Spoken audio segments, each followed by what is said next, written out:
Em 1979, houve caos quando a FAA interditou todos os DC-10 nos Estados Unidos. Imagine se um dos seus aviões mais atarefados fosse interditado. É uma situação terrível. O motivo? Olha isso. O voo 191 da American Airlines. Tô perdendo o controle. Para a direita, vamos! Ele só estava 91 metros acima do sol. O que conseguiu? Enquanto os investigadores buscam evidências. É uma bucha de parafuso. No pior desastre aéreo na história dos Estados Unidos, O parafuso partiu em dois. eles enfrentam intensa pressão da mídia para identificar a causa. Algumas fotos cruciais mostravam a aeronave em seu último mergulho fatal. As imagens chocantes podem finalmente explicar Precisamos ver esses aerofólios. por que 271 pessoas morreram segundos depois de decolarem.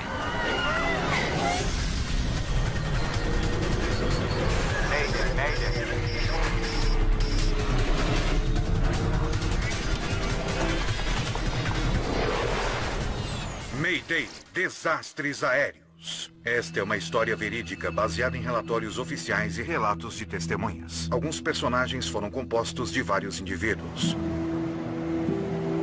Um motor a menos.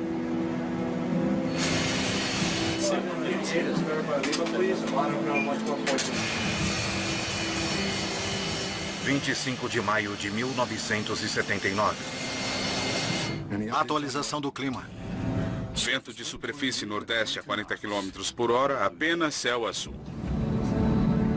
Numa tarde de sexta-feira, a tripulação veterana do voo 191 da American Airlines Leme direcionado. realiza os últimos preparativos para decolar Freios armados. do aeroporto O'Hare de Chicago.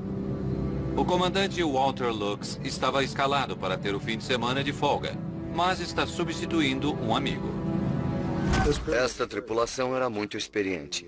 O comandante tinha aproximadamente 22 mil horas de voo, sendo 3 mil horas em DC-10. Ele era um piloto extremamente experiente na aeronave.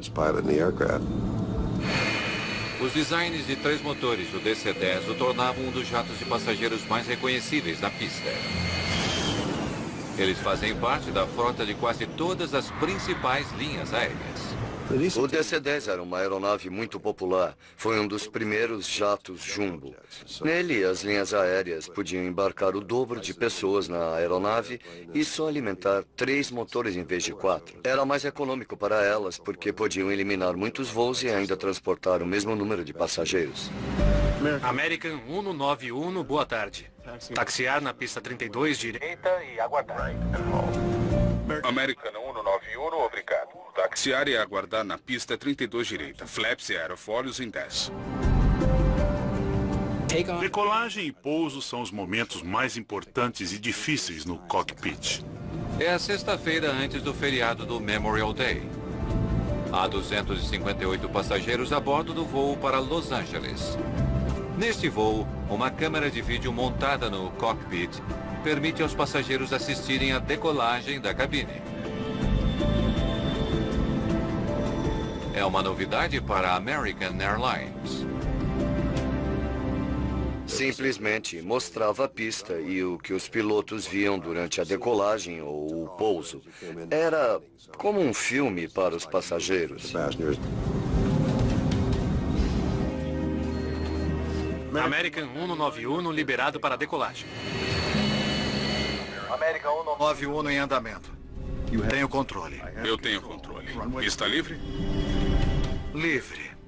Certo. Potência de decolagem. Vamos partir. Ao iniciar a aceleração para decolagem, tem 3 motores levando você para a pista.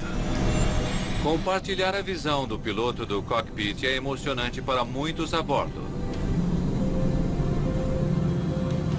Às 13h04 da tarde, o avião está a segundos de decolar. V1. Você acelera para V1, que é a velocidade na qual não se pode mais abortar a decolagem. E você tem de continuar, tem de decolar, não importa o que aconteça. Rotação. Segundos depois, você atinge a velocidade de rotação. E quando o piloto ergue o nariz, a roda da frente sai da pista.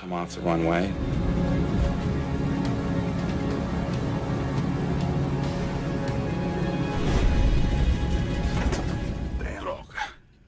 turbulência. Nem tanto. Você viu aquilo?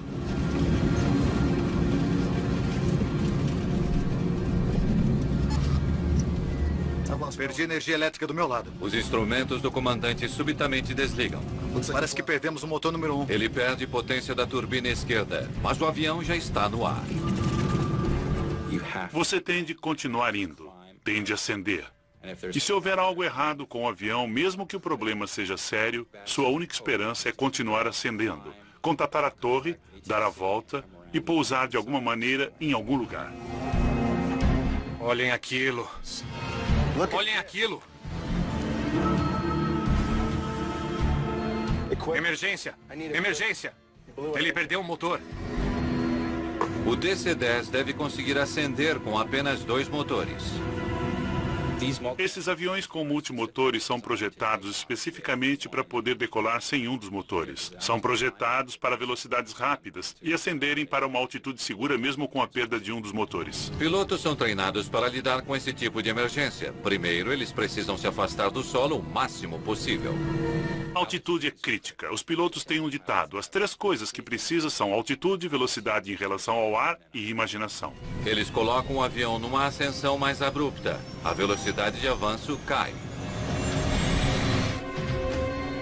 Se você tiver espaço de manobra e altitude, você pode olhar em volta e tentar descobrir o que deu errado e tentar estabelecer medidas corretivas.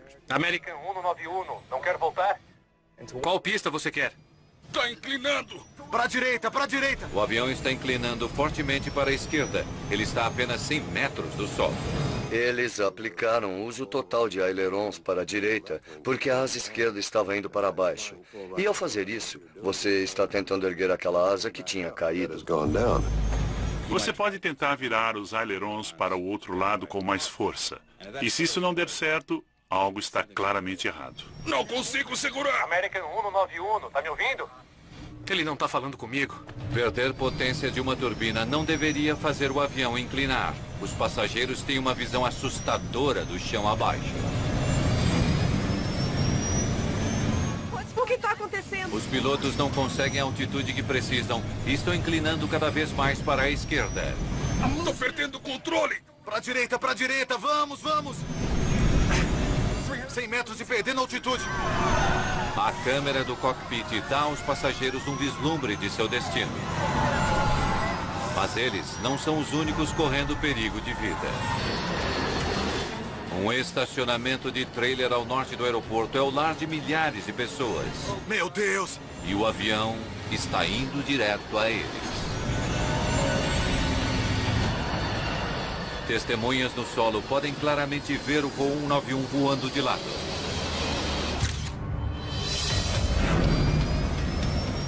Ainda estamos virando! Estabiliza, estabiliza! Se segurem, se segurem! Se segurem, se segurem! Certamente deve ter sido muito assustador. E certamente você saberia que estava perto da morte.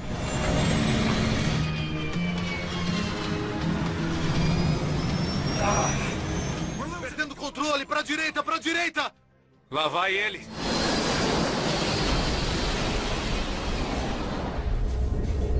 O DC-10 colide num hangar na extremidade do aeroporto. Todo o combustível instantaneamente pega fogo. Um DC-10 com 271 pessoas caiu a noroeste, na pista 32 direita.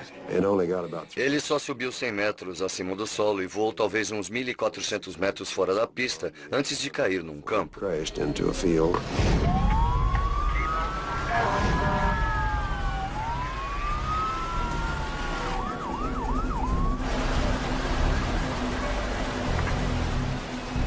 Assim que saímos do posto, vimos a coluna de fumaça. Quanto mais nos aproximávamos, ela ficava mais espessa e pudemos ver como era grande o local do acidente. Em menos de 1 minuto depois da decolagem, não resta quase nada do voo 191. Tudo estava queimando. Eu me lembro de ver pedaços do avião que eram reconhecíveis como o trem de pouso. Também me lembro de ver uma das turbinas. Os bombeiros encontram uma cena horripilante. Conseguimos reconhecer torsos, partes de corpos. Isso só nos fez lembrar do elemento humano e pensar nas pessoas que estavam a bordo. Quando começam a avaliar a extensão total do desastre, eles têm poucas esperanças de que alguém tenha sobrevivido. O voo 191 da American Airlines caiu próximo de um estacionamento de trailer ao lado do aeroporto O'Hare de Chicago. O DC-10 também destruiu um hangar depois da pista.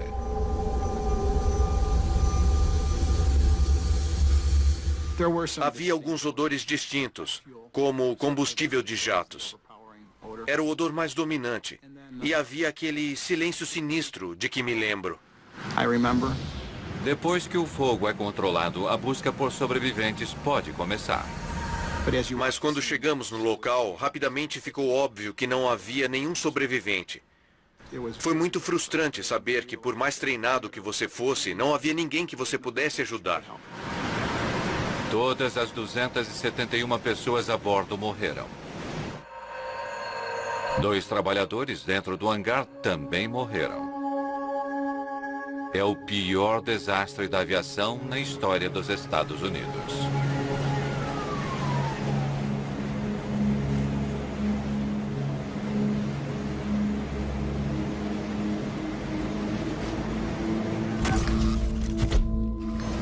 Muita gente viu isso acontecer. Vamos ver o que podem nos dizer. O Conselho Nacional de Segurança do Transporte agora precisa descobrir o que houve de errado com o voo 191. Notícia especial. Esta é uma manchete especial. Boa noite. Um DC-10 da American Airlines caiu pouco depois de decolar esta tarde do Aeroporto Internacional de O'Hare de Chicago. Esse é o tipo de acidente que infelizmente captura a imaginação do público. E que pode manchar a reputação de uma linha aérea, de uma aeronave, viagem aérea em geral. Milhares de pessoas voam a bordo de DC-10 diariamente. Se houver uma falha no avião, os investigadores precisam descobri-la antes que mais pessoas morram. Os riscos eram bem altos para o NTSB acertar nesta investigação. As linhas aéreas queriam que o público entendesse que esta aeronave era fundamentalmente segura. Eles estão ansiosos para ouvir as muitas pessoas que viram a queda, especialmente aquelas com a melhor visão, os controladores na torre. Olhem aquilo!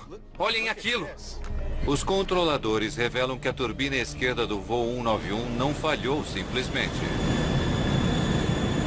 A turbina caiu do avião logo depois da decolagem.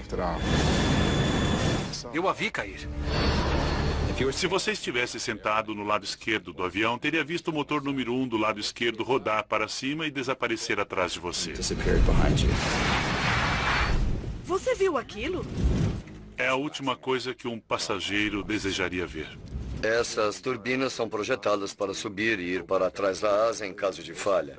Assim não atinge a cauda e não causam danos na seção da cauda, passando por cima dela. A turbina caiu a 760 metros do fim da pista 32 direita. A equipe varreu toda a área para encontrar qualquer peça que fosse do avião. Como um DC-10 perde uma turbina? Mesmo a menor peça de evidência pode ser de vital importância. Nunca vi nada parecido com isso. Isso não deveria acontecer. A engenharia deve ser robusta para isso não acontecer. Quando isso acontece, você tem a atenção total de todos os envolvidos na investigação porque é algo muito sério. Em toda a história da aviação comercial, houve somente alguns poucos incidentes similares. Mas as preocupações sobre a segurança do DC-10 não são novas. Esse é o terceiro maior acidente deste avião nos últimos 5 anos. Houve uma série de acidentes fatais que foram grandes manchetes nos noticiários. E o nome DC-10 continuava aparecendo de tempos em tempos nas manchetes, levando o público a imaginar o que poderia estar acontecendo com esse tipo de aeronave. Em 1972, o voo 96 da American Airlines perdeu a porta de carga traseira pouco depois de decolar de Detroit. O DC-10 estava a quase 3.700 metros quando a porta foi arrancada, causando uma séria descompressão que rompeu cabos essenciais de controle. Os pilotos conseguiram fazer um pouso de emergência bem sucedido, salvando todos a bordo.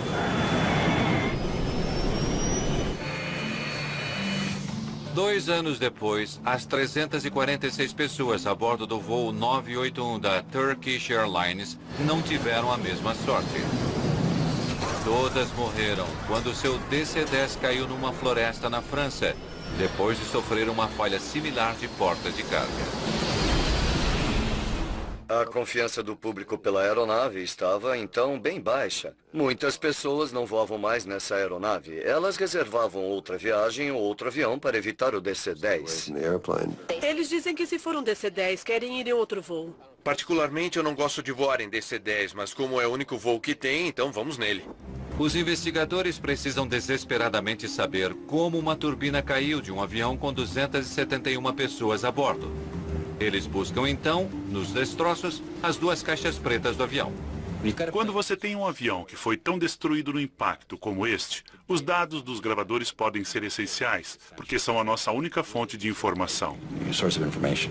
A equipe consegue recuperar as 2 caixas. Mas os gravadores estão muito danificados e vai demorar para analisar os dados. O que conseguiu? A equipe de investigação logo faz outra descoberta. É uma bucha de parafuso, partida em 2. Isto pode ser crucial.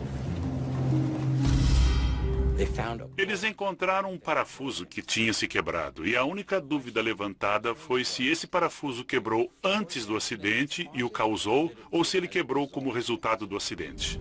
As turbinas direita e esquerda do DC-10 estão montadas sobre as asas por um sistema de suportes conhecidos como pilones. O parafuso encontrado na pista é um dos poucos que o prende no lugar. O parafuso, bastante danificado, foi encontrado mais próximo do começo da pista, sugerindo que poderia ter sido a primeira coisa a se soltar do avião. Então, o que acha? A equipe de investigação acredita que encontrou o culpado. Isso pode ser a explicação. O NTSB está sob enorme pressão para explicar como uma turbina poderia simplesmente ter caído de um jato de passageiros amplamente usado. 2 dias depois do acidente, há uma coletiva de imprensa para anunciar que encontraram a causa, um parafuso quebrado. Este é o parafuso, esta é a porca ainda presa no parafuso e este é o ponto de fratura. Eu cheguei no local da investigação e estava vendo uma coletiva de imprensa na hora. O vice-presidente do Conselho de Segurança estava falando e tinha acabado de terminar. Michael Marks é um metalurgista do NTSB. O que vocês disseram sobre o parafuso? Dissemos que foi isso. Isso foi a causa da turbina se soltar. Michael é um especialista em fraturas e falhas de peças de avião. Eu fui informado de que ele tinha dito que um parafuso encontrado na pista estava envolvido na separação da turbina. Diga que tem mais evidências. E quando o examinei visualmente, não encontrei nada que indicasse algo fora do comum. Só pude dizer que o parafuso não tinha nenhuma rachadura pré-existente ou qualquer coisa que indicasse alguma fraqueza na estrutura. Isso quebrou quando bateu na pista. Não antes. Não é exatamente uma prova. Precisamos de mais informação. Nós não precisávamos anunciar que tínhamos algum tipo de causa para a separação da turbina sem realmente tê-la examinado. Não era uma boa ideia apresentar a peça responsável naquela hora em particular. Era necessário mais cautela. Muito bem. Precisamos esquecer a mídia e nos concentrarmos na evidência. No fim, ele não tinha causado o acidente, mas você não sabe se o que vai aparecer é importante ou se é apenas uma distração. A confusão na coletiva de imprensa só aumenta a pressão. Não há mais espaço para qualquer erro. Por hora, a equipe só pode examinar os destroços em busca de pistas. Eles esperam que tenha restado o suficiente do avião para ajudá-los a entender o que aconteceu. Espera, deixa eu ver isso. Muito bem. Tudo do local principal do acidente fica aqui. Qualquer coisa da pista, qualquer parte da turbina ou da asa, fica daquele lado. Minhas primeiras prioridades seriam examinar as partes da separação para descobrir o que quebrou.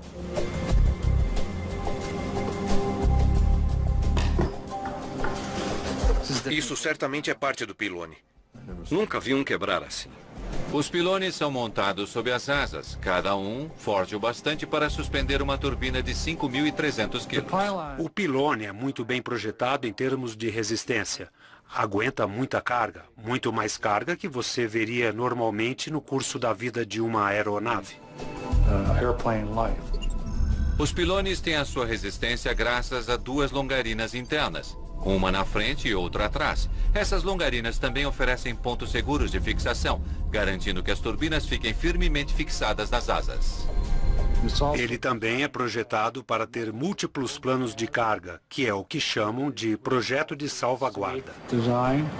Parece inacreditável que um pilone, uma das partes mais resistentes da aeronave, possa ter quebrado. Talvez o projeto de salvaguarda tenha uma falha. Se for o caso, pode ser apenas uma questão de tempo para outro pilone quebrar no ar. Alguma ideia do que aconteceu com ele? Preciso investigar o resto do pilone. Enquanto alguns investigadores procuram nos destroços perto do aeroporto o resto do pilone quebrado, os outros finalmente conseguem ouvir o gravador de voz do cockpit. Ele deve revelar se os pilotos tiveram qualquer indicação de um problema quando decolavam. Muito bem, prossiga. American 191, obrigado. Taxiar na pista 32 direita. Flaps e aerofólios em teste. O procedimento de taxiamento e decolagem foi perfeitamente rotineiro. American 191 em andamento. Não há nenhuma indicação de que os pilotos estivessem tendo qualquer problema. Certo. Potência de decolagem. Vamos partir. Parece rotineiro até agora. V1, rotação. Troca. Só isso? Uma das coisas mais complicadas sobre esse acidente para os investigadores foi que a natureza dos danos foi tamanha que o gravador de voz ficou inoperante. Essa foi uma grande perda em termos de pistas. O gravador de voz era alimentado pela turbina esquerda. Troca! Depois que caiu, o gravador parou. Obrigado. A última coisa que ouviram foi droga e foi o fim da gravação. E ela não disse absolutamente nada. Eles podem nunca saber o que aconteceu no interior do cockpit depois que a turbina caiu. O gravador de dados do voo também é praticamente inútil. Devido à forma extrema que o avião estava voando, muitos dados não fazem sentido. Isso não vai nos ajudar. Mas no hangar, houve algum progresso. Os investigadores recuperaram todas as peças do pilone. Michael Marks agora está mais perto de descobrir por que ele se quebrou. Eu tinha então uma indicação de que talvez esta fosse a área a ser investigada. E para fazer isso, precisava inspeções mais detalhadas delas. Eu precisava ir ao laboratório em Washington, capital. Os investigadores também examinam o histórico do avião para procurar qualquer coisa relacionada a esta falha catastrófica. John Golia foi durante 9 anos especialista sênior de manutenção para o NTSB. Imediatamente, quando uma turbina cai de um avião, vamos direto para os registros de manutenção, direto para o histórico do avião. Eles retiraram a turbina no fim de março. 8 semanas antes do acidente, a turbina esquerda foi retirada para a manutenção. Toda vez que um avião esteve em manutenção pouco antes de um acidente, isso levanta todo tipo de alerta, todo tipo. Vamos para Tulsa. Vamos ver o que eles fizeram. Se tiver uma investigação que envolva manutenção, não vá dentro do hangar, não siga esse caminho. Você vai perder alguns problemas. Por que o pilone quebrou não é a única pergunta que precisa ser respondida. Troca! Eu perdi energia elétrica do meu lado. Parece que perdemos o motor número 1. 2 das 3 turbinas do DC-10 continuaram funcionando. O avião tinha potência necessária para continuar ascendendo e depois voltar ao aeroporto. Você até pode perder uma segunda turbina pouco depois da ascensão e ainda ter potência para o avião voltar. Mas 2 pilotos experientes não conseguiram controlar este avião após perder apenas uma turbina.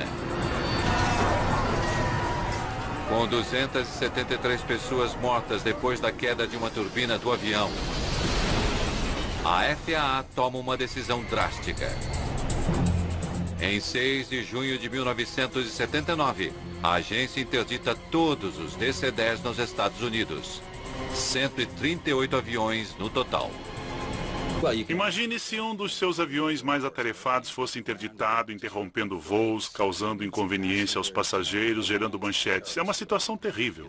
Você gasta 100 milhões de dólares no avião. Não pode deixá-lo parado por muito tempo. Custa muito dinheiro diariamente ter esse avião interditado. Todos os DC-10 estrangeiros são banidos de entrar no espaço aéreo dos Estados Unidos. A pressão sobre os investigadores aumenta, enquanto os efeitos do pior desastre aéreo americano se espalham pelo mundo.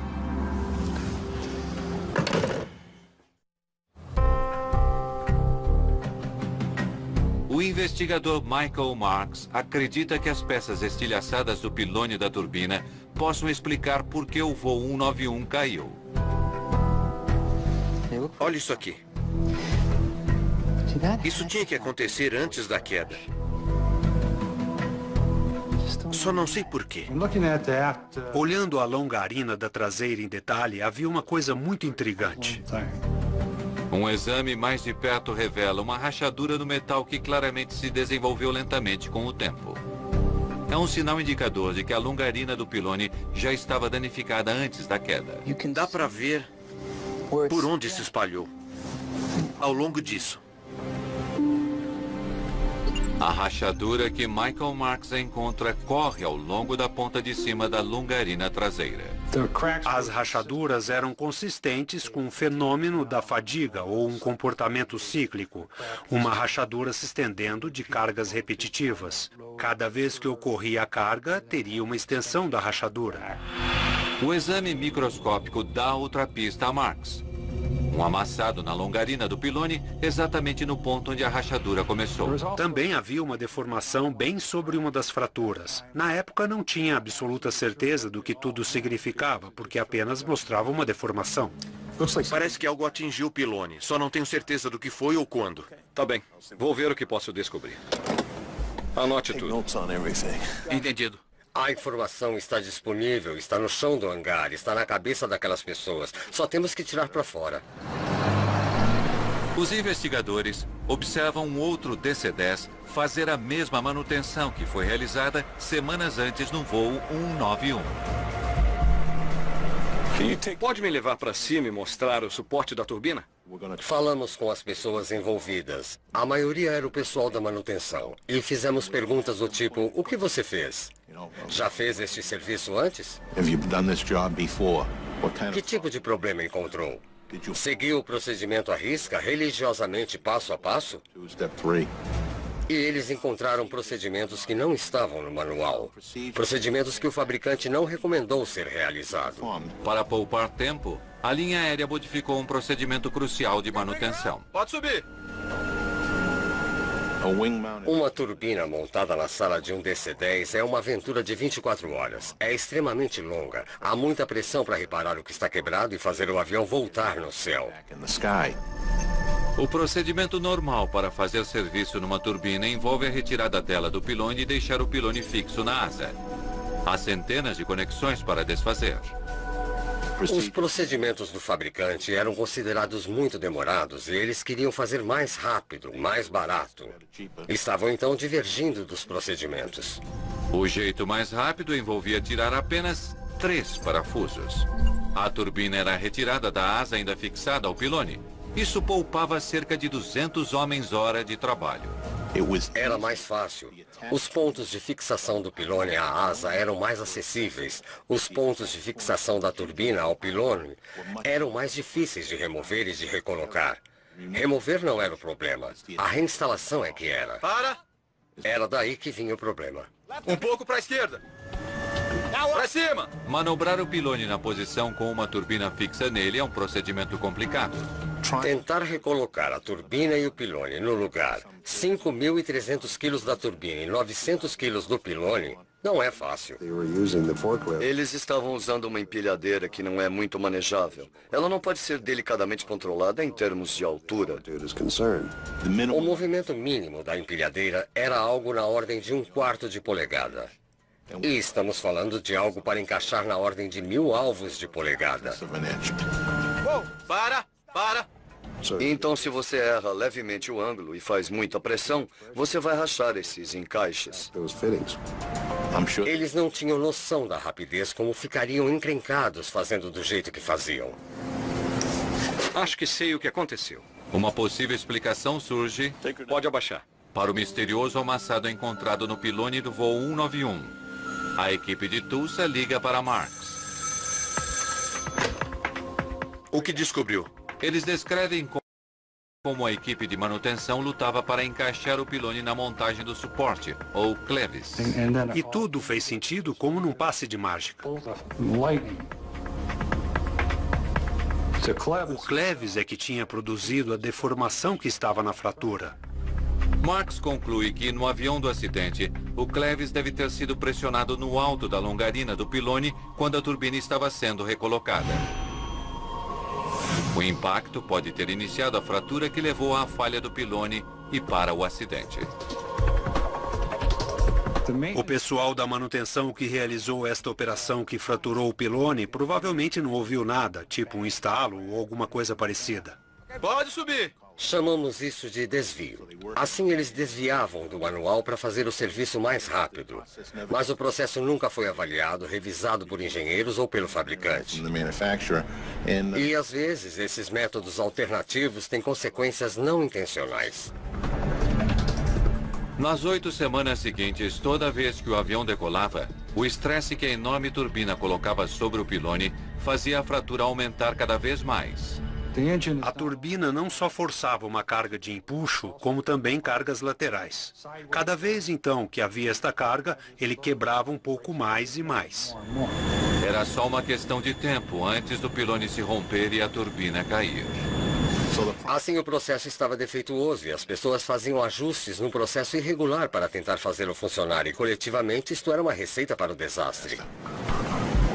Há quanto tempo recoloca a turbina desse jeito? Não tenho certeza, mas toda a linha aérea faz assim.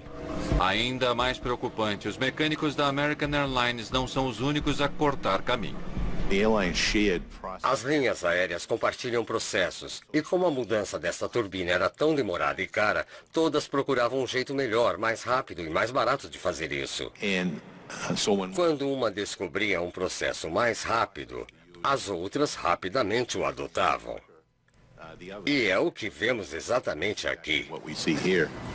Precisamos inspecionar isto em toda a frota.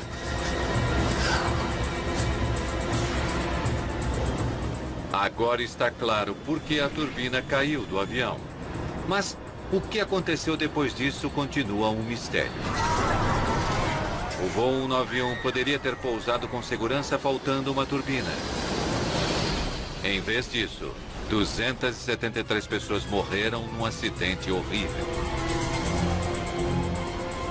O avião poderia perfeitamente voar. Estava em mau estado, tinha perdido uma turbina, vários sistemas críticos, mas ainda podia ficar no ar e voar.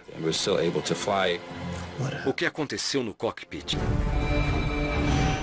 A queda do voo 191 tem efeito devastador em toda a indústria de linhas aéreas. Foi um enorme problema econômico para as linhas aéreas, porque o seu principal avião estava no chão e impedido de voar. E, é claro, isso causou também um grande impacto no público. Você viu isso? Então, por que os pilotos não conseguiram salvar o avião depois de perder uma turbina? Uma foto tirada pouco antes do acidente pode fornecer algumas respostas. Havia uma foto muito famosa que foi publicada em vários jornais, do avião em posição semi-invertida e prestes a atingir o solo.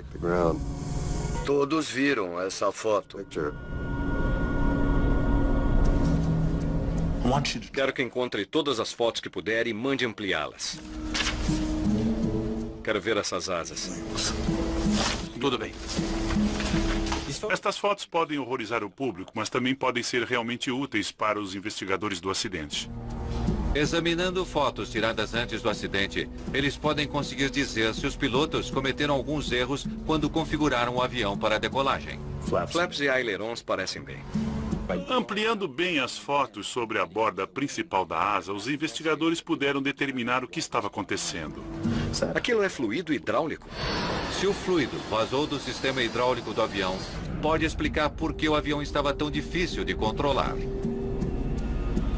Às vezes, o elemento crítico numa investigação de acidente aéreo pode ser um detalhe bem pequeno e sutil, de onde todo o resto evolui. Várias das linhas hidráulicas do DC-10 correm ao longo da borda principal da asa. Veja isso. É a área que estava mais danificada quando a turbina se soltou. Precisamos ver esses aerofólios. American 191, obrigado. Taxiar e aguardar na pista 32 direita. Flaps e aerofólios em 10. Os aerofólios do avião estão estendidos antes da decolagem. Eles são essenciais para dar a sustentação necessária para fazer o avião voar. Os aerofólios ficam na borda frontal da asa e, quando são ativados, eles se movem para a frente. Assim, o ar tem uma distância maior para percorrer e mover-se mais rápido, criando mais sustentação, um vácuo acima da asa. Se o sistema hidráulico que controla os aerofólios falhar, isso pode explicar a perda de controle do avião. Os investigadores descobrem que enquanto os aerofólios na asa direita estavam estendidos para a decolagem, alguns na asa esquerda não estavam. É uma configuração normalmente impossível. Você tem uma asa que está voando e a outra que não está. E quando você tem esta situação, a asa que não está voando inclina e a que está voando continua voando. Isso significa que o avião vai entrar num rolamento. Eles concluem que a turbina atingiu a asa com força suficiente para romper as linhas hidráulicas. O fluido que mantinha os aerofólios estendidos na asa esquerda teria se esgotado rapidamente. Não consigo segurar! Sem o fluido, alguns aerofólios na asa esquerda retraíram, o que fez com que essa asa perdesse sustentação. O avião começa então a rolar. A velocidade de stall era de 230 km por hora para o avião neste peso e configuração. Tô perdendo o controle! O fato do aerofólio ter se retraído aumentou a velocidade de stall de 230 para 295 km. Era uma diferença enorme. Sem os aerofólios, eles precisam voar muito mais rápido do que o normal para evitar o stall. Uma última pergunta fica no ar. Por que os pilotos não conseguiram se recuperar da asa em stall? Os investigadores fazem então uma recriação da decolagem num voo simulado para descobrir. Pronto? Estamos prontos para a tentativa 1.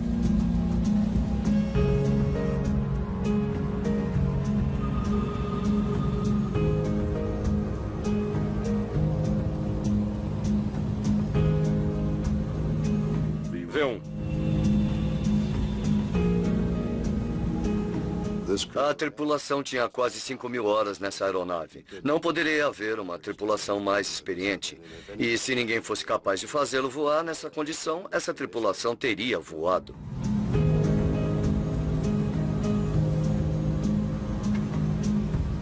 E imediatamente após os aerofólios retraírem, há um sinal dramático de alerta no cockpit. Existe um sistema de alarme que vai avisar os pilotos quando o avião estiver para entrar em stall. Chama-se vibrador de manche. E quando você estiver próximo da velocidade de stall, o manche vai começar a vibrar para avisá-lo disto. O vibrador de manche faz exatamente o que o nome sugere. Ele vibra a coluna de controle para chamar a atenção do piloto. Se você recebe um alerta de stall, obviamente você abaixa o nariz e aplica a potência total e sai voando do stall. Se tivessem abaixado o nariz, tivesse deixado a velocidade do ar aumentar, eles teriam ficado bem. O avião poderia se recuperar e conseguido pousar. O teste do simulador mostra que assim que os pilotos são alertados do problema, é possível se recuperar. Por que eles não fizeram isso? Se os pilotos do voo 191 soubessem que estavam em stall, eles poderiam ter conseguido salvar o avião. Parece possível que, de alguma forma, eles não sabiam.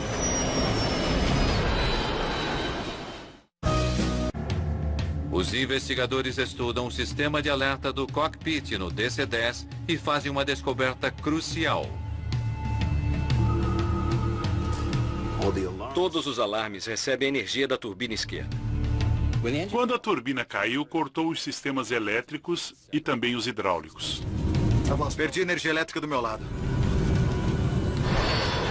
Parece que perdemos o motor número 1. Isso resultou na perda da instrumentação e dos equipamentos de alerta. Assim que a turbina esquerda se soltou, os avisos que poderiam ter salvo o avião ficaram incapacitados. Eles trazem um novo piloto de teste para voar no simulador. Muito bem, preparado? Mas eles não contaram... Prontos para a tentativa 1. Que todos os alertas foram desconectados.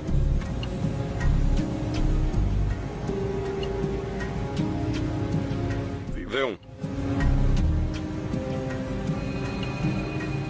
Dessa posição no cockpit você não vê a asa esquerda e nem vê que a turbina se soltou. Eles pensaram que simplesmente tivesse parado. Parece que perdemos o motor número 1. Quando os pilotos dizem que perdeu um motor, querem dizer que perdeu energia elétrica. Esse avião, na verdade, perdeu uma turbina. Sem os alertas, o piloto de teste está na mesma situação que a tripulação do American Airlines. Ele não tem ideia de que o avião está em stall. Se o dispositivo vibrador de manche que avisa sobre o stall estivesse funcionando, seria fácil imaginar que o piloto do avião teria baixado o nariz e teria evitado um stall. Está inclinando. Para a direita, para a direita. Como não sabiam sobre o stall, eles continuaram com o procedimento para a falha de turbina na decolagem. Isso selou o destino deles. Os pilotos aprenderam nessa situação que se você perder uma turbina, a ideia toda é ganhar mais altitude rapidamente e se afastar do solo. Se você perder uma segunda turbina, já tem mais altitude para se virar. Então o piloto pode puxar o manche e voltar à velocidade mínima de segurança de voo para se afastar do solo. Reduzir a velocidade para 283 km. Reduzindo a velocidade para 283 km. Reduzindo a velocidade erguendo o nariz é exatamente o oposto do que o piloto precisa fazer quando o avião está para entrar em stall. Isso piora o stall e torna o rolamento mais severo. Seguir uma lista de checagem para uma falha simples de turbina tornou o que aconteceu em seguida inevitável e condenou todo mundo a bordo.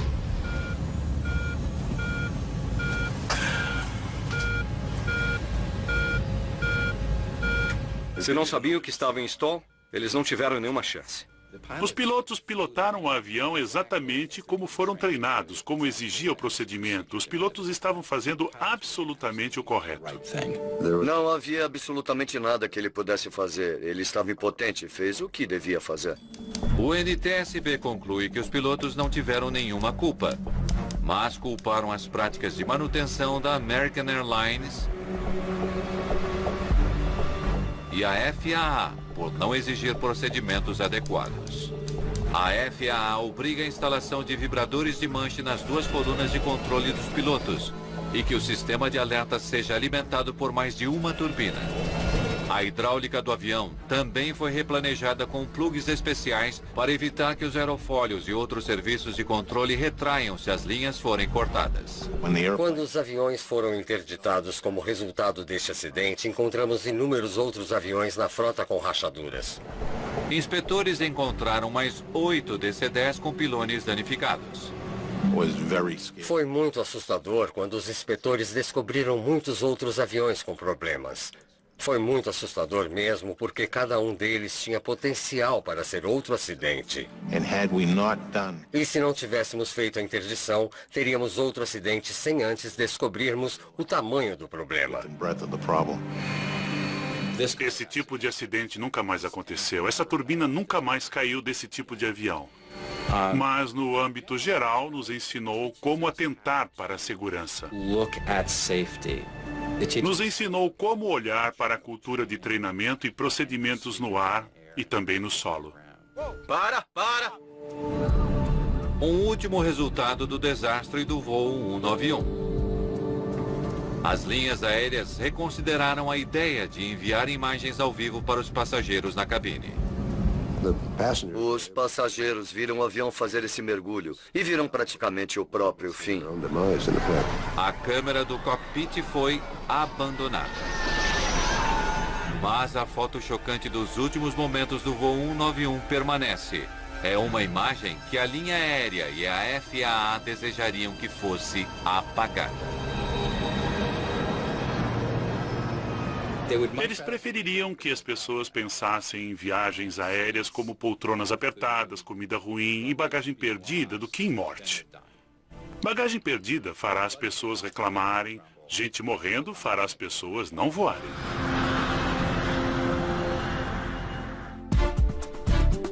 Versão Marshmallow São Paulo.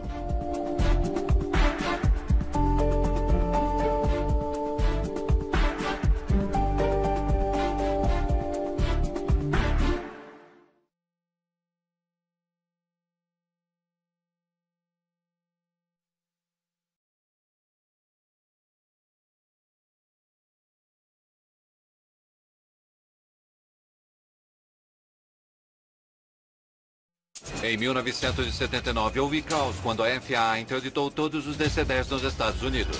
Imagine se um dos seus aviões mais atarefados fosse interditado. É uma situação terrível. O motivo? Olha isso. O voo 191 da American Airlines. Tô perdendo o controle! Para a direita, vamos! Ele só estava 91 metros acima do solo. O que conseguiu? Enquanto os investigadores buscam evidências. É uma bucha de parafuso. No pior desastre aéreo na história dos Estados Unidos, O parafuso partiu em 2. eles enfrentam intensa pressão da mídia para identificar a causa. Algumas fotos cruciais mostravam a aeronave em seu último mergulho fatal. As imagens chocantes podem finalmente explicar Precisamos ver esses aerofólios. por que 271 pessoas morreram segundos depois de decolarem.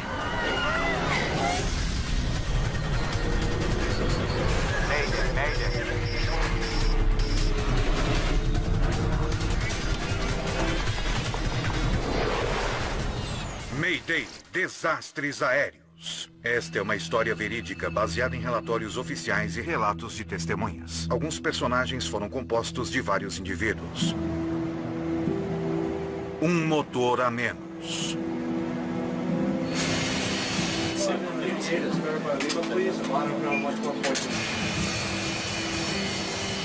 25 de maio de 1979. Atualização do clima.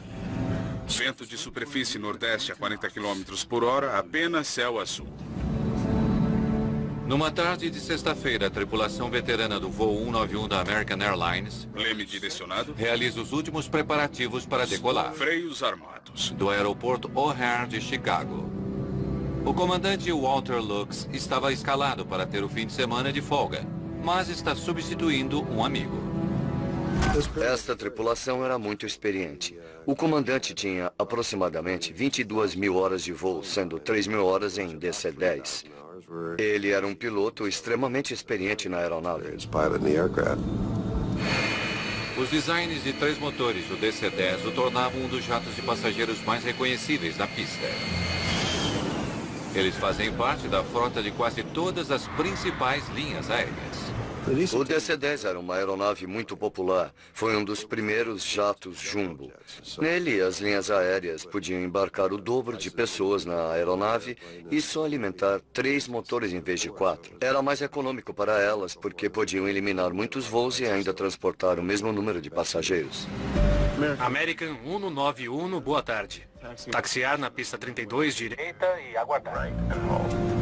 American 191, obrigado. Taxiar e aguardar na pista 32 direita. Flaps e aerofólios em 10.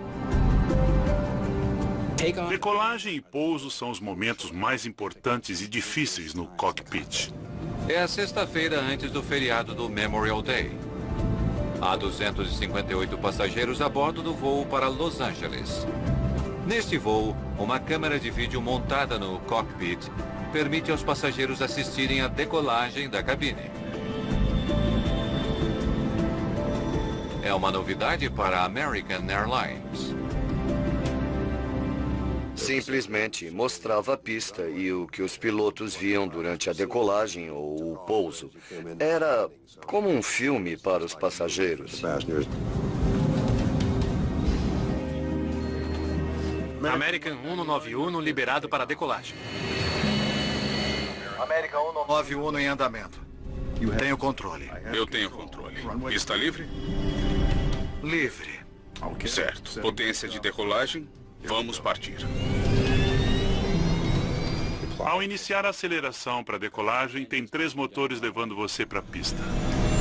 Compartilhar a visão do piloto do cockpit é emocionante para muitos a bordo. Às 13h04 da tarde, o avião está a segundos de decolar. V1. Você acelera para V1, que é a velocidade na qual não se pode mais abortar a decolagem. E você tem de continuar, tem de decolar, não importa o que aconteça. Rotação. Segundos depois, você atinge a velocidade de rotação. E quando o piloto ergue o nariz, a roda da frente sai da pista.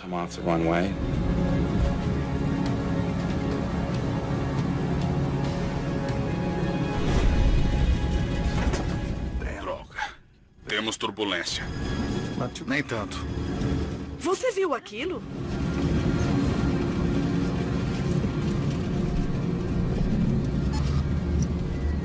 Perdi energia elétrica do meu lado. Os instrumentos do comandante subitamente desligam.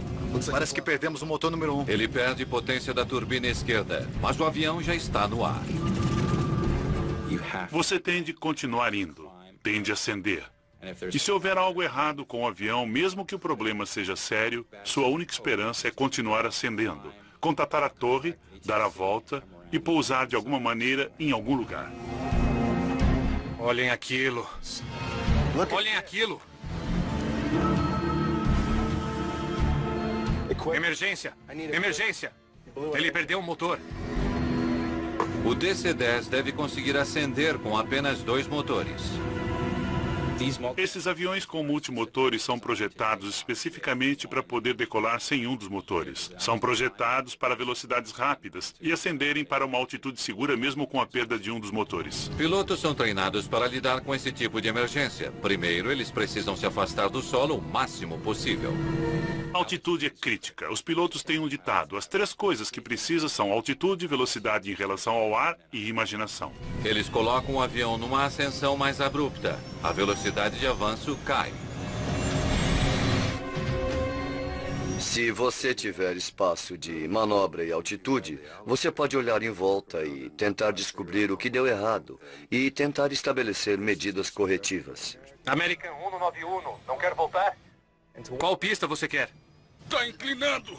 Para a direita, para a direita! O avião está inclinando fortemente para a esquerda. Ele está a apenas 100 metros do solo. Eles aplicaram uso total de ailerons para a direita, porque a asa esquerda estava indo para baixo. E ao fazer isso, você está tentando erguer aquela asa que tinha caído. Você pode tentar virar os ailerons para o outro lado com mais força. E se isso não der certo, algo está claramente errado. Não consigo segurar! American 191, tá me ouvindo? Ele não tá falando comigo. Perder potência de uma turbina não deveria fazer o avião inclinar. Os passageiros têm uma visão assustadora do chão abaixo. O que está acontecendo? Os pilotos não conseguem a altitude que precisam e estão inclinando cada vez mais para a esquerda. Tô perdendo o controle! Para a direita, vamos, vamos! 100 metros e perdendo altitude. A câmera do cockpit dá aos passageiros um vislumbre de seu destino. Mas eles não são os únicos correndo perigo de vida. Um estacionamento de trailer ao norte do aeroporto é o lar de milhares de pessoas. Meu Deus! E o avião está indo direto a... Todas procuravam um jeito melhor, mais rápido e mais barato de fazer isso. Quando uma descobria um processo mais rápido, as outras rapidamente o adotavam. E é o que vemos exatamente aqui. Precisamos inspecionar isto em toda a frota.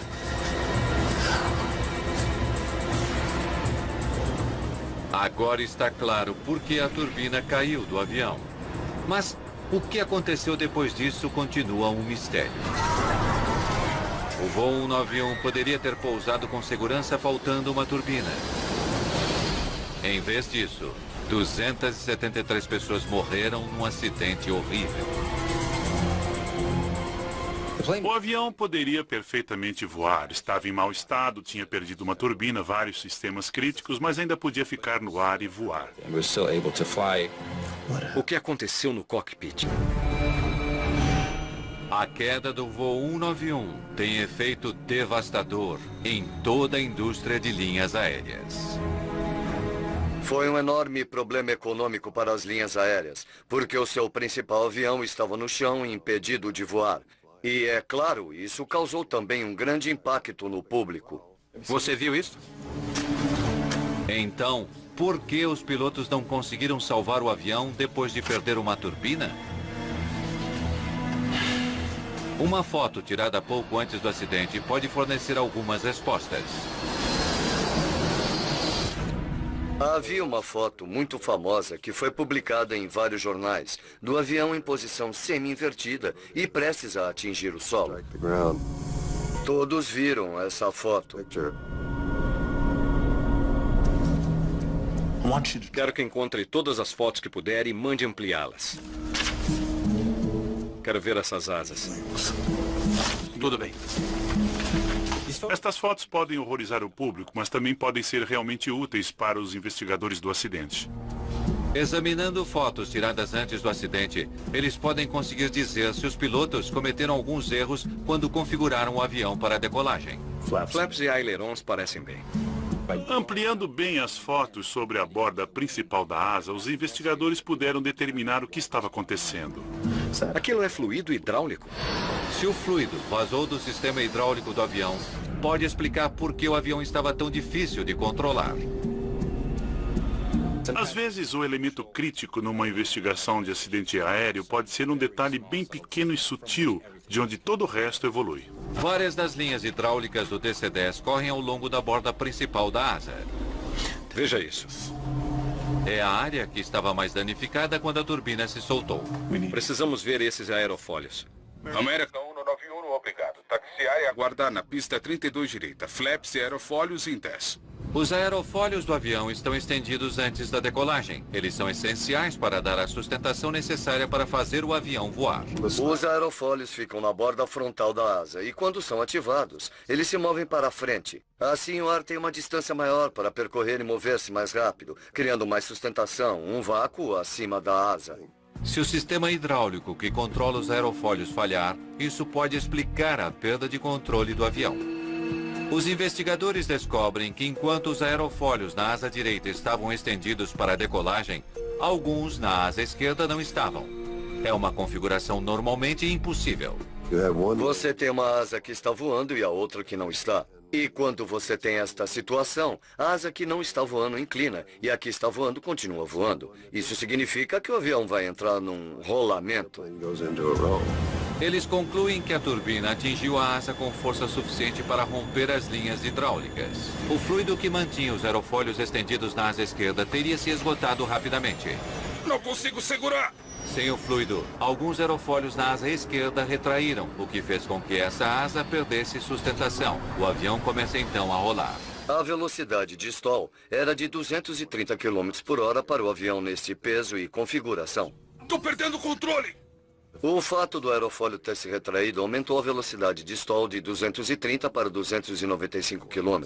Era uma diferença enorme. Sem os aerofólios, eles precisam voar muito mais rápido do que o normal para evitar o stall. Uma última pergunta fica no ar. Por que os pilotos não conseguiram se recuperar da asa em stall? Os investigadores fazem então uma recriação da decolagem num voo simulado para descobrir. Pronto? Estamos prontos para a tentativa 1.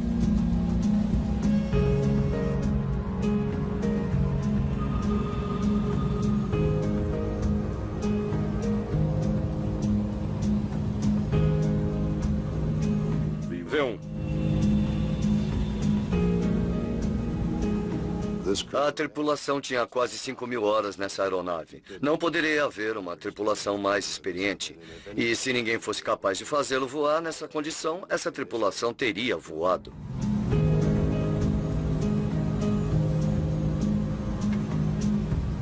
E imediatamente após os aerofólios retraírem, há um sinal dramático de alerta no cockpit. Existe um sistema de alarme que vai avisar os pilotos quando o avião estiver para entrar em stall. Chama-se vibrador de manche. E quando você estiver próximo da velocidade de stall, o manche vai começar a vibrar para avisá-lo disto. O vibrador de manche faz exatamente o que o nome sugere. Ele vibra a coluna de controle para chamar a atenção do piloto. Se você recebe um alerta de stall, obviamente você abaixa o nariz e aplica a potência total e sai voando do stall. Se tivessem abaixado o nariz, tivesse deixado a velocidade do ar aumentar, eles teriam ficado bem. O avião poderia se recuperar e conseguido pousar. O teste do simulador mostra que assim que os pilotos são alertados do problema, é possível se recuperar. Por que eles não fizeram isso? Se os pilotos do voo 191 soubessem que estavam em stall, eles poderiam ter conseguido salvar o avião. Parece possível que, de alguma forma, eles não sabiam.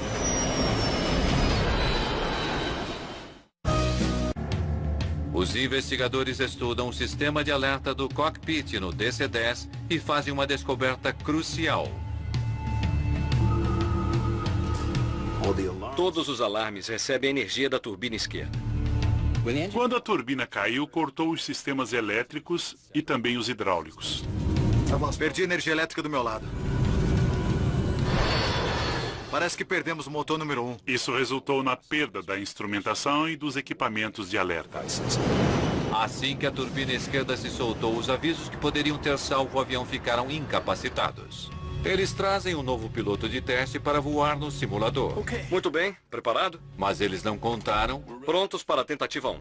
que todos os alertas foram desconectados.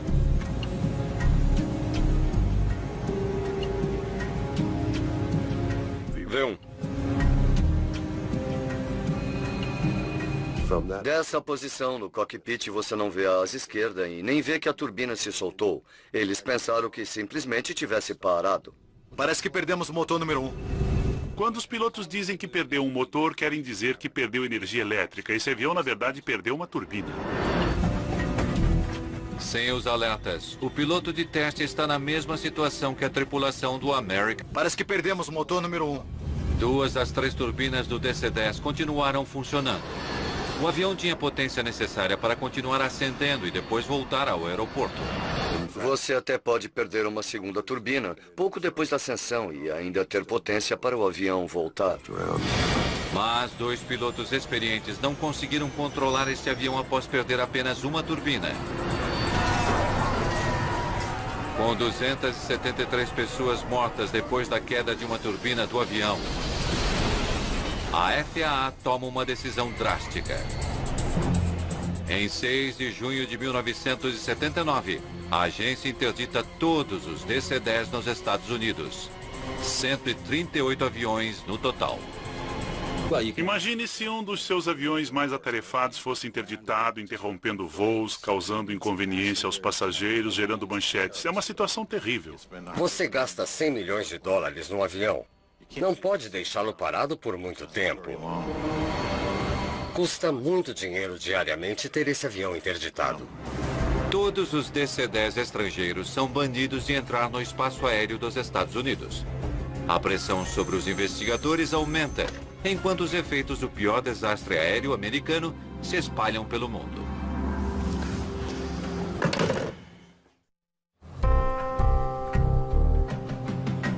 O investigador Michael Marks acredita que as peças estilhaçadas do pilone da turbina possam explicar por que o voo 191 caiu.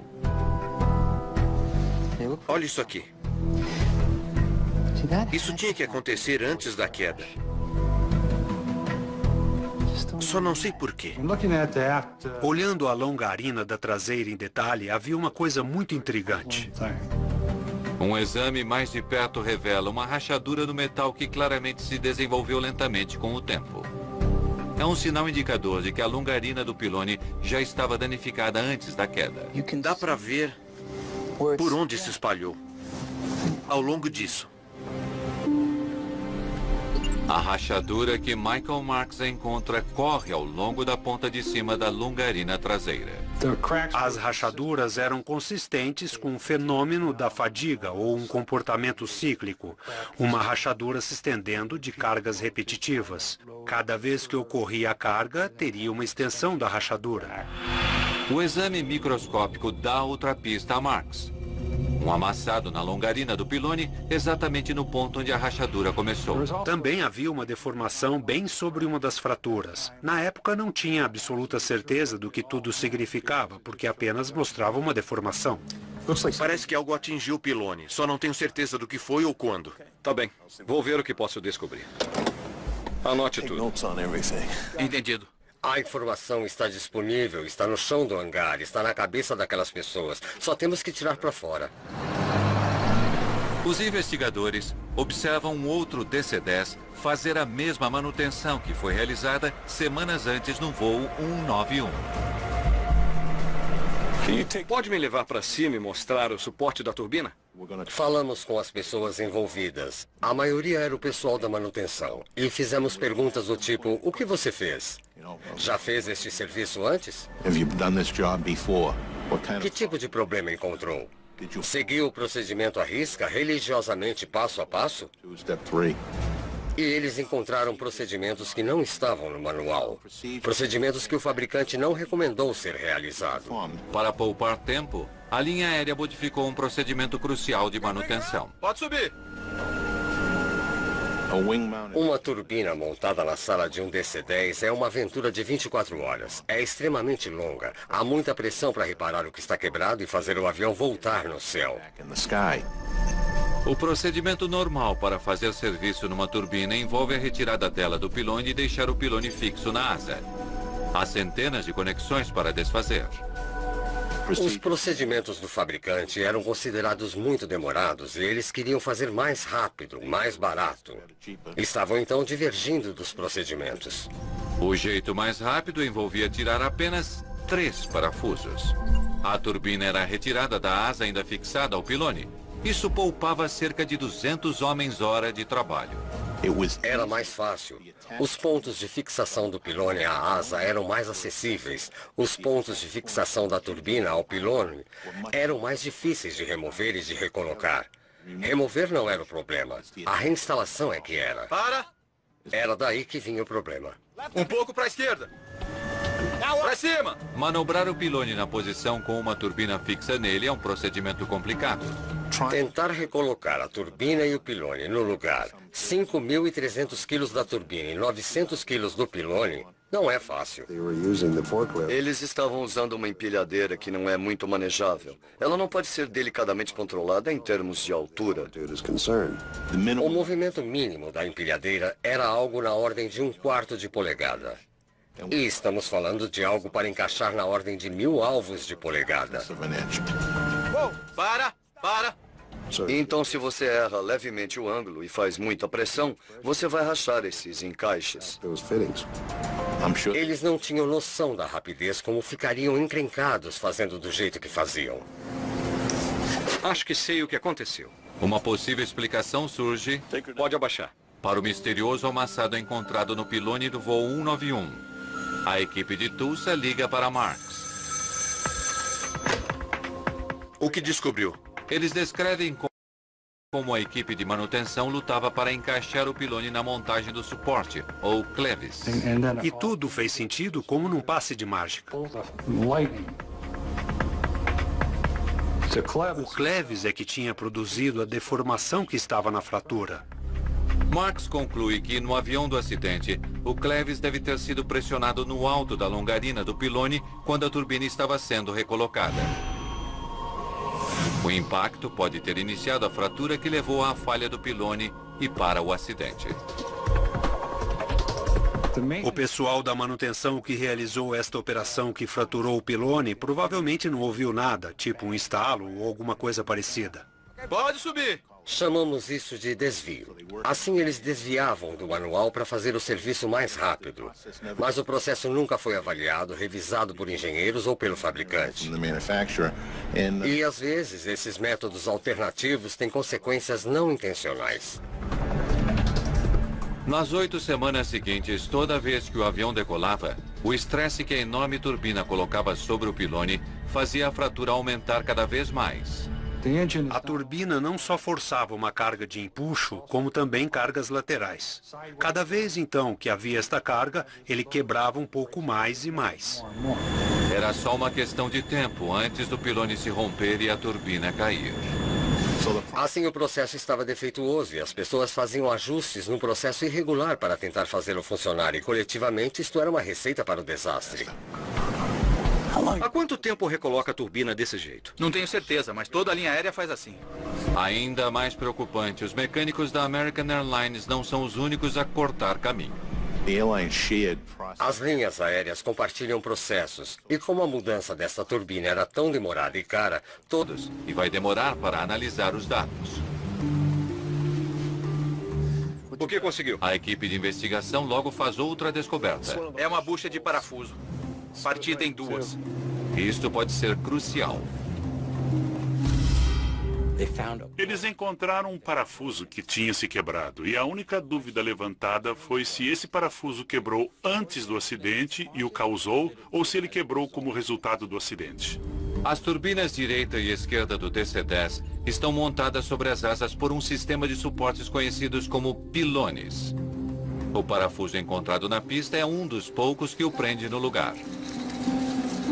O parafuso, bastante danificado, foi encontrado mais próximo do começo da pista, sugerindo que poderia ter sido a primeira coisa a se soltar do avião. Então, o que acha? A equipe de investigação acredita que encontrou o culpado. Isso pode ser a explicação. O NTSB está sob enorme pressão para explicar como uma turbina poderia simplesmente ter caído de um jato de passageiros amplamente usado. 2 dias depois do acidente, há uma coletiva de imprensa para anunciar que encontraram a causa, um parafuso quebrado. Este é o parafuso, esta é a porca ainda presa no parafuso e este é o ponto de fratura. Eu cheguei no local da investigação e estava vendo uma coletiva de imprensa na hora.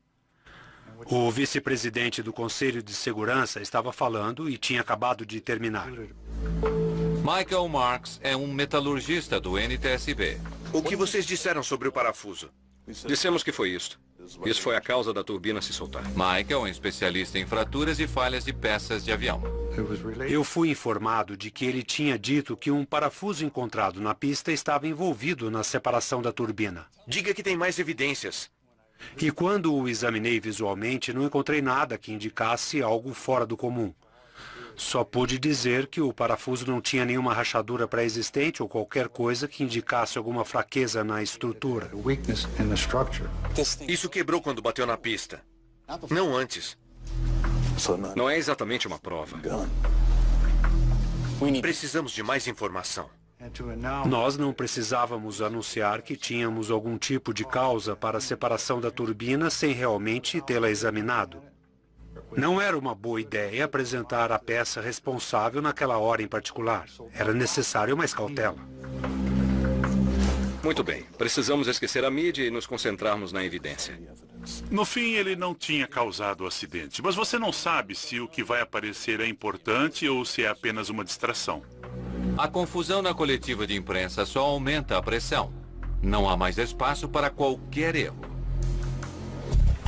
Por hora, a equipe só pode examinar os destroços em busca de pistas. Eles esperam que tenha restado o suficiente do avião para ajudá-los a entender o que aconteceu. Espera, deixa eu ver isso. Muito bem. Tudo do local principal do acidente fica aqui. Qualquer coisa da pista, qualquer parte da turbina ou da asa, fica daquele lado. Minhas primeiras prioridades seriam examinar as partes da separação para descobrir o que quebrou.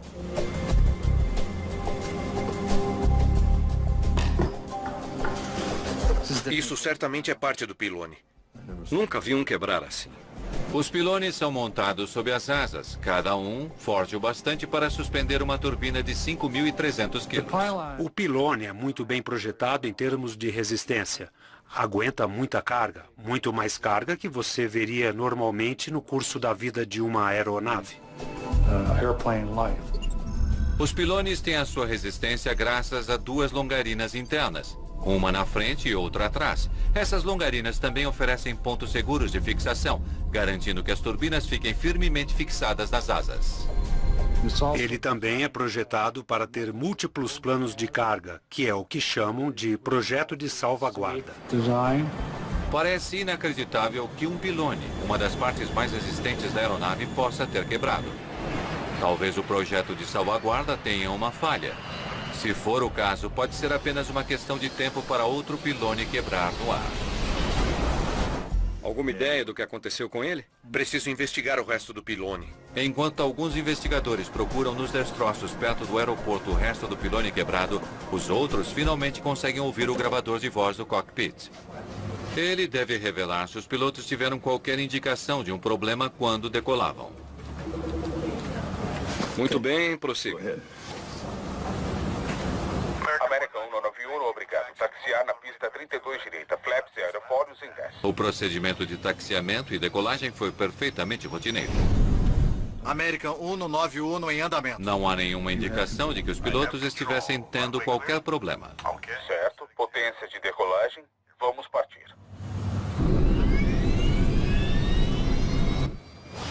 Parece rotineiro até agora. V1, rotação. Troca. Só isso? Uma das coisas mais complicadas sobre esse acidente para os investigadores foi que a natureza dos danos foi tamanha que o gravador de voz ficou inoperante. Essa foi uma grande perda em termos de pistas. O gravador de voz era alimentado pela turbina esquerda. Troca! Depois que caiu, o gravador parou. Obrigado. A última coisa que ouviram foi droga e foi o fim da gravação. E ela não disse absolutamente nada. Eles podem nunca saber o que aconteceu no interior do cockpit depois que a turbina caiu. O gravador de dados do voo também é praticamente inútil. Devido à forma extrema que o avião estava voando, muitos dados não fazem sentido. Isso não vai nos ajudar. Mas no hangar, houve algum progresso. Os investigadores recuperaram todas as peças do pilone. Michael Marks agora está mais perto de descobrir por que ele se quebrou. Eu tinha então uma indicação de que talvez esta fosse a área a ser investigada. E para fazer isso, precisava inspeções mais detalhadas delas. Eu precisava ir ao laboratório em Washington, capital. Os investigadores também examinam o histórico do avião para procurar qualquer coisa relacionada a esta falha catastrófica. John Golia foi durante 9 anos especialista sênior de manutenção para o NTSB. Imediatamente, quando uma turbina cai de um avião, vamos direto para os registros de manutenção, direto para o histórico do avião. Eles retiraram a turbina no fim de março. 8 semanas antes do acidente, a turbina esquerda foi retirada para a manutenção. Toda vez que um avião esteve em manutenção pouco antes de um acidente, isso levanta todo tipo de alerta, todo tipo. Vamos para Tulsa. Vamos ver o que eles fizeram. Se tiver uma investigação que envolva manutenção, não vá dentro do hangar, não siga esse caminho. Você vai perder alguns problemas. Por que o pilone quebrou não é a única pergunta que precisa ser respondida. Troca! Eu perdi energia elétrica do meu lado. Testemunhas no solo podem claramente ver o voo 191 voando de lado.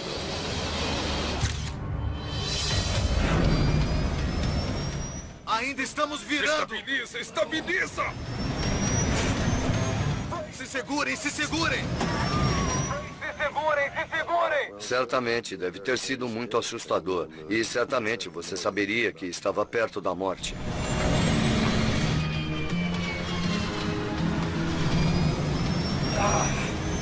Perdendo o controle! Pra direita, pra direita!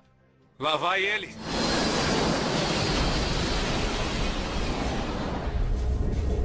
O DC-10 colide num hangar na extremidade do aeroporto. Todo o combustível instantaneamente pega fogo. Um DC-10 com 271 pessoas caiu a noroeste, na pista 32 direita. Ele só subiu 100 metros acima do solo e voou talvez uns 1.400 metros fora da pista antes de cair num campo.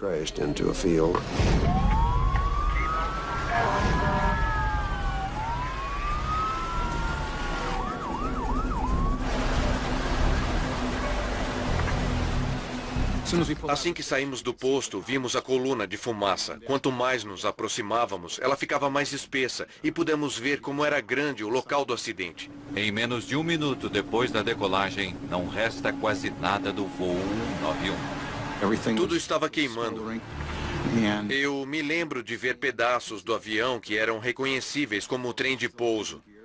Também me lembro de ver uma das turbinas. Os bombeiros encontram uma cena horripilante.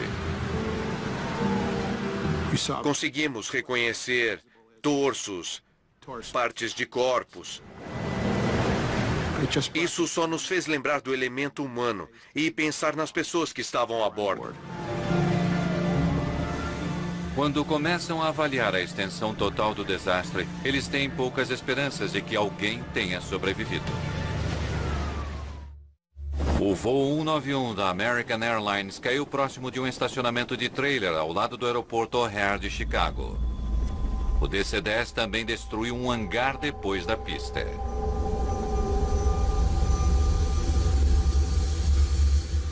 Havia alguns odores distintos, como combustível de jatos. Era o odor mais dominante. E havia aquele silêncio sinistro de que me lembro. Depois que o fogo é controlado, a busca por sobreviventes pode começar. Mas quando chegamos no local, rapidamente ficou óbvio que não havia nenhum sobrevivente. Foi muito frustrante saber que, por mais treinado que você fosse, não havia ninguém que você pudesse ajudar. Todas as 271 pessoas a bordo morreram. 2 trabalhadores dentro do hangar também morreram. É o pior desastre da aviação na história dos Estados Unidos.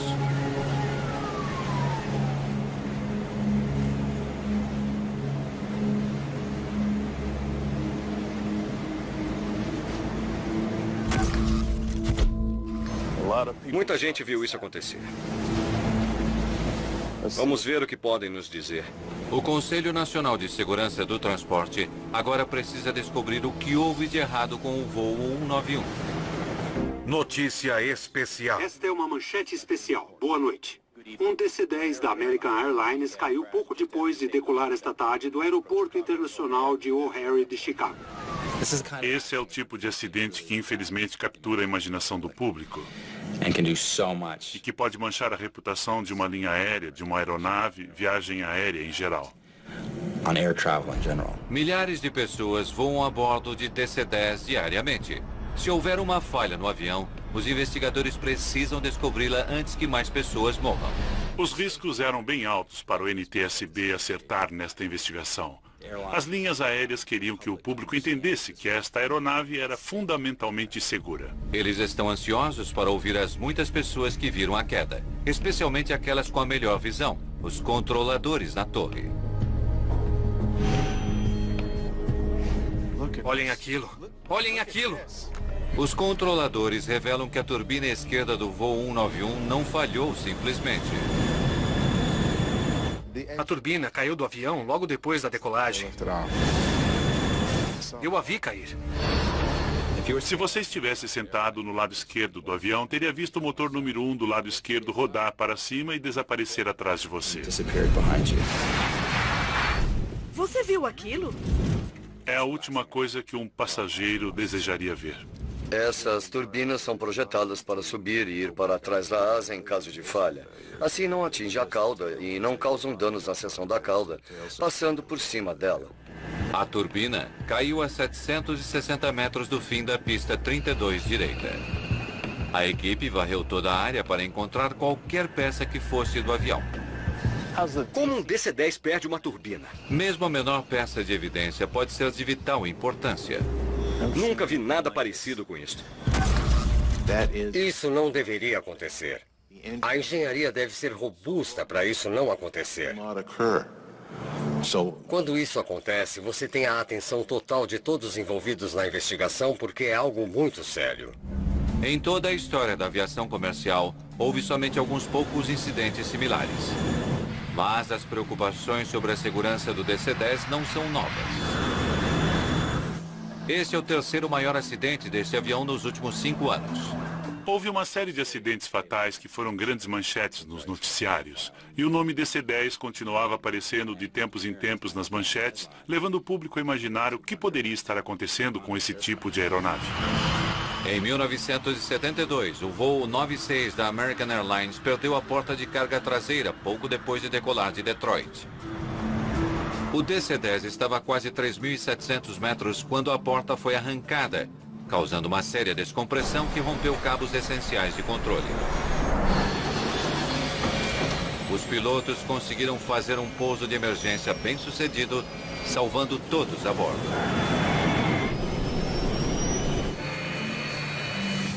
Dois anos depois, as 346 pessoas a bordo do voo 981 da Turkish Airlines não tiveram a mesma sorte. Todas morreram quando seu DC-10 caiu numa floresta na França, depois de sofrer uma falha similar de porta de carga.